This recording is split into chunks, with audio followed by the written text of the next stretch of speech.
Hey friends, welcome back to the channel. Iggy here from the Investing Iguana, and today we're diving into something that's been catching my attention lately, the Malaysian Ringgit and where it might be headed in the coming months. If you've been following currency markets in Asia, you know the Ringgit was a top performer last year, but things might be changing. So grab your favorite beverage, get comfortable, and let's break this down together. Before we jump in, just a quick reminder that I've been covering stocks, finance, retirement planning, and wealth building topics for years now.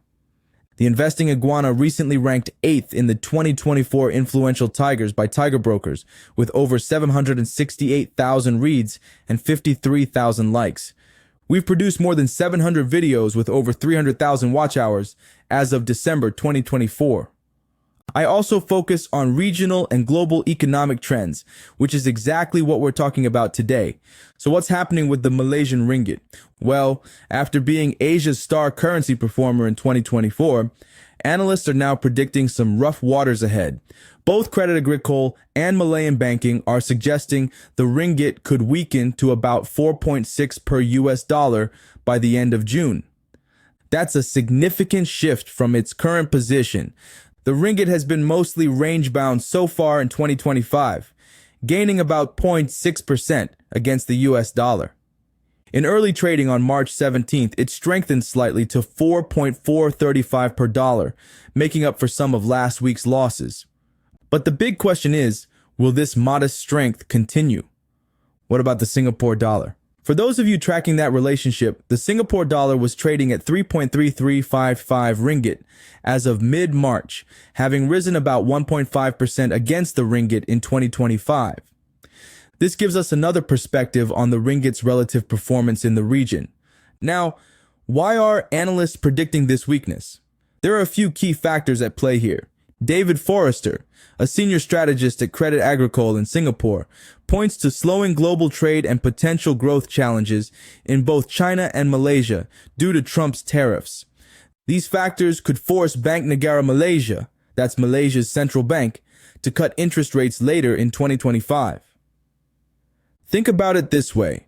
When a country cuts its interest rates, its currency often becomes less attractive to foreign investors looking for higher yields. Lower rates mean lower returns on investments denominated in that currency. It's like if you had two savings accounts, one offering 3% interest and another offering 2%, which one would you put your money in? Probably the 3%, right? Currencies work similarly. And here's something interesting. Market traders are already fully pricing in a 25 basis point reduction in Bank Negara's policy rate within the next 12 months. At the beginning of March, there was only about a 2/3 chance of this happening. So clearly, sentiment is shifting. But why the change? Well, it's all connected. China is Malaysia's biggest trading partner. And if Trump's administration imposes higher tariffs on Chinese goods, Malaysia's economy could feel the pain. It's like when your best customer at your lemonade stand suddenly starts buying less lemonade, your business is going to take a hit. Have you ever noticed how certain currencies tend to move together? There's a close correlation between the Chinese yuan and the Malaysian ringgit. So any pressure on the yuan could spill over and weigh on the ringgit as well. Plus, historically, the ringgit has tended to weaken in the second quarter of the year. That's based on data from the last decade, so there's a seasonal pattern at work here too. Let's talk about those Trump tariffs for a moment. The planned tariffs on chip imports could be particularly problematic for Malaysia. Why? Because the United States is Malaysia's third largest market for semiconductor exports.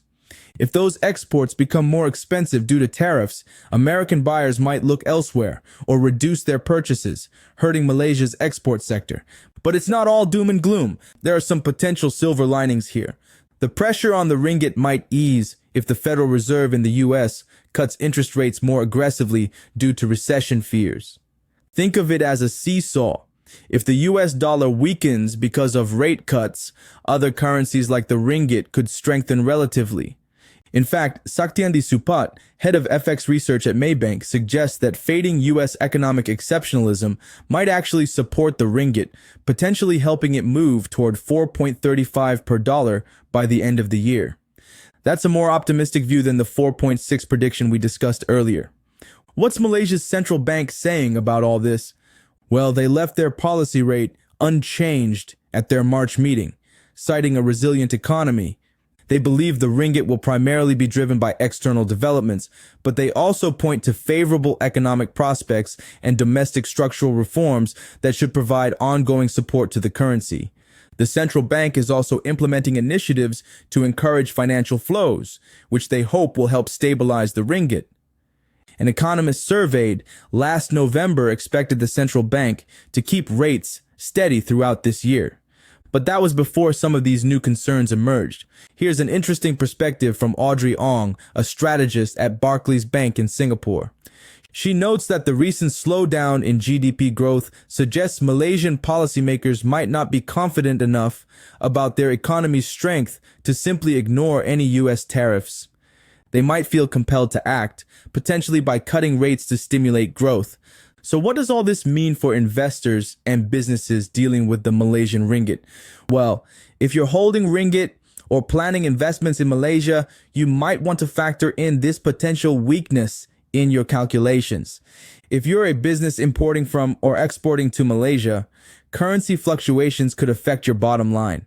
For those of you who like to trade currencies, this could present both risks and opportunities. A clear trend in either direction can be profitable if you position yourself correctly. But remember, currency trading comes with significant risks, and these are just predictions, not guarantees. Let's step back and look at the bigger picture. What we're seeing with the ringgit is a perfect example of how interconnected the global economy is.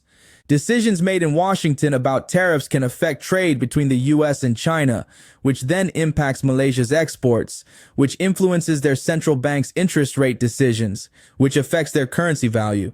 It's like a complex domino effect. And this isn't just about Malaysia. Similar dynamics are playing out across Asia and indeed the world. As investors, understanding these relationships can help us make better decisions about where to put our money and when. So what should you be watching in the coming months? Keep an eye on any announcements about US tariffs, particularly those affecting China or the semiconductor industry. Watch for signs of economic slowdown in Malaysia that might prompt rate cuts, and pay attention to what the Federal Reserve does with US interest rates, as that will influence dollar strength and by extension, the ringgit. If you're planning travel to Malaysia this year, these currency movements could affect how far your money goes. A weaker ringgit means your dollars, euros, or pounds would buy more, making your trip potentially more affordable.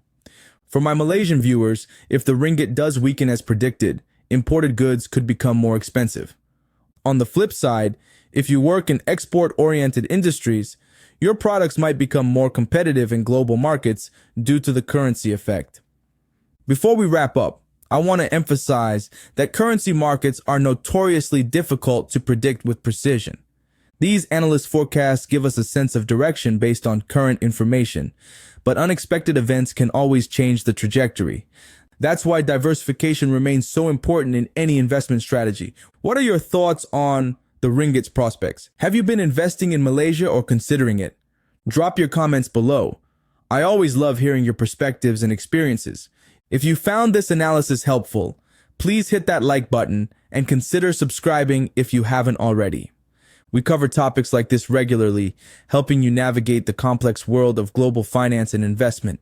In our next video, we'll be looking at how these currency movements might affect specific sectors of the Malaysian economy and identifying potential investment opportunities. So stay tuned for that. Thanks for watching, friends.